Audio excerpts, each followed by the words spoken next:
টিনা উৎসবমুখর পরিবেশে ষষ্ঠ উপজেলা পরিষদ নির্বাচনে প্রথম ধাপে মৌলভীবাজারের ৩টি উপজেলা নির্বাচন জমে উঠেছে। উপজেলাগুলো হচ্ছে বড়লেখা, জুড়ি ও কুলাউড়া। প্রার্থীদের প্রচার প্রচারণায় এখন মুখরিত শহর, গ্রামগঞ্জ ও হাটবাজার। ব্যানার ফেস্টুনে চারিদিক ছেয়ে গেছে। তীব্র দাবদাহ উপেক্ষা করে ভোট চেয়ে প্রার্থীরা ছুটে চলেছেন ভোটারদের দ্বারে দ্বারে। সভা সমাবেশে যোগ দিচ্ছেন বিভিন্ন পাড়া মহল্লায়।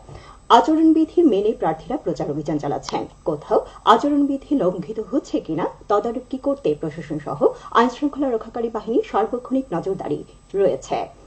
জেলা নির্বাচন কর্মকর্তা ও জেলা রিটার্নিং অফিসার মোহাম্মদ শাহীন আকন জানান, মৌলভীবাজার বড়লেখা উপজেলায় চেয়ারম্যান পদে 4 জন, পুরুষ ভাইস চেয়ারম্যান পদে 4 জন প্রতিদ্বন্দ্বিতা করছেন এবং মহিলা ভাইস চেয়ারম্যান পদে একক প্রার্থী থাকায় বেসরকারিভাবে নির্বাচিত হয়েছেন। এই উপজেলায় মোট ভোটার সংখ্যা 2,03,566 জন। মোট ভোট কেন্দ্র 69টি। নির্বাচনে দায়িত্ব পালন করবেন 69 জন প্রিসাইডিং অফিসার, 455 জন সহকারী প্রিসাইডিং অফিসার, 910 জন পোলিং অফিসার। জুড়ি উপজেলার চেয়ারম্যান পদে 6 জন, পুরুষ ভাইস চেয়ারম্যান পদে 7 জন ও মহিলা ভাইস চেয়ারম্যান পদে 3 জন প্রার্থী প্রতিদ্বন্দ্বিতা করছেন। মোট ভোটার সংখ্যা 1,70,755 জন। মোট ভোট কেন্দ্র 44টি। নির্বাচনে দায়িত্ব পালন করবেন 44 জন প্রিসাইডিং অফিসার, 294 জন সহকারী প্রিসাইডিং অফিসার, 588 জন পোলিং অফিসার। কুলাউড়া উপজেলার চেয়ারম্যান পদে 4 জন, পুরুষ ভাইস চেয়ারম্যান পদে 5 জন ও মহিলা ভাইস চেয়ারম্যান পদে 2 জন প্রার্থী প্রতিদ্বন্দ্বিতা করছেন। মোট ভোটার সংখ্যা 2,90,648 জন। মোট ভোট কেন্দ্র 103টি। নির্বাচনে দায়িত্ব পালন করবেন 103 জন প্রিসাইডিং অফিসার, 696 জন সহকারী প্রিসাইডিং অফিসার, 1392 জন পোলিং অফিসার। ভোট গ্রহণ অনুষ্ঠিত হবে আগামী 8 মে। প্রধান বিচারপতি ওবায়দুল হাসান বলেছেন, প্রত্যেক পরিবারে, প্রত্যেক সমাজে বিচার মানে হচ্ছে ন্যায়সঙ্গত চিন্তা করা। এই ন্যায় চিন্তা করতে থেকেই আমরা ন্যায় বিচারক হয়ে উঠি। গতকাল রাতে মৌলভীবাজার পৌরসভার আয়োজনে এক নাগরিক সংবর্ধনায় প্রধান অতিথির বক্তব্যে তিনি এ কথা বলেন। তিনি আরো বলেন, আমরা বিচারকের আসনে বসে বিচার করি, কিন্তু রাস্তায় ট্রাফিক পুলিশও একজন বিচারক। কারণ তিনি কোন গাড়ি যেতে দিবেন আর কোন গাড়িকে দিবেন না, এটি তার বিচারের উপর নির্ভর করে। এ সময় উপস্থিত ছিলেন মৌলভীবাজার পৌরসভার মেয়র মোহাম্মদ ফজলুর রহমান, জেলা ও দায়রা জজ আল মাহমুদ ফজলুল কবির, মৌলভীবাজারের জেলা প্রশাসক ডক্টর উর্মি বিনতে সালাম, পুলিশ সুপার মোহাম্মদ মঞ্জুর রহমান সহ নেতৃস্থানীয় ব্যক্তিবর্গ। স্থানীয় সরকার বিভাগের স্বচ্ছতা, জবাবদিহিতা, দুর্নীতি প্রতিরোধ ও সুশাসন প্রতিষ্ঠায় করণীয় শীর্ষক এক মতবিনিময় সভা অনুষ্ঠিত হয়েছে মৌলভীবাজারের রাজনগর উপজেলায়। আজ সকালে উপজেলা পরিষদ মিলনায়তনে অনুষ্ঠিত সভায় প্রধান অতিথি ছিলেন স্থানীয় সরকার, পল্লী উন্নয়ন ও সমবায় মন্ত্রণালয়ের যুগ্ম সচিব আশরাফ আহমদ। এই সভায় বিশেষ অতিথি ছিলেন স্থানীয় সরকার বিভাগের জেলা উপপরিচালক মল্লিকা দে ও উপজেলা পরিষদ চেয়ারম্যান মোহাম্মদ শাহজাহান খান।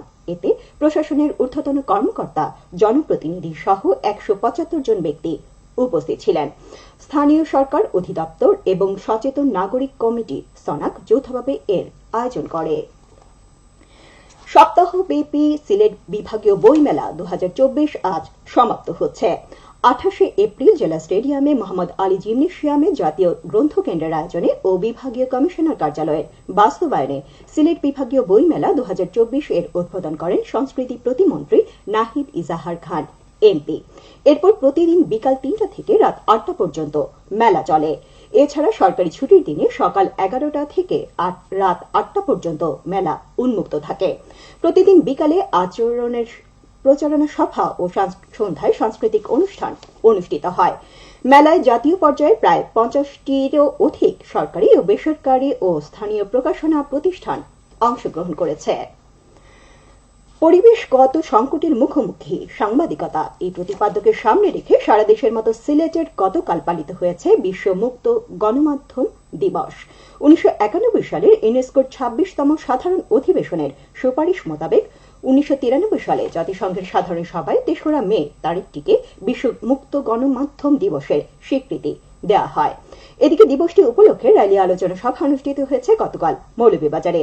সকালে জেলা প্রেস ক্লাব প্রাঙ্গণ থেকে বের করা হয় বর্ণাঢ্য র্যালি। পরে জেলা প্রেস ক্লাবের সম্মেলন কক্ষে অনুষ্ঠিত হয় আলোচনা সভা।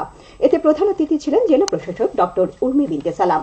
জেলা প্রেস ক্লাব সভাপতি আব্দুস সালামের সভাপতিত্বে অনুষ্ঠিত সভায় বিশেষ অতিথি ছিলেন জেলা পরিষদ চেয়ারম্যান মিসবাউর রহমান ও সদর উপজেলা পরিষদ চেয়ারম্যান মোহাম্মদ কামাল হোসেন।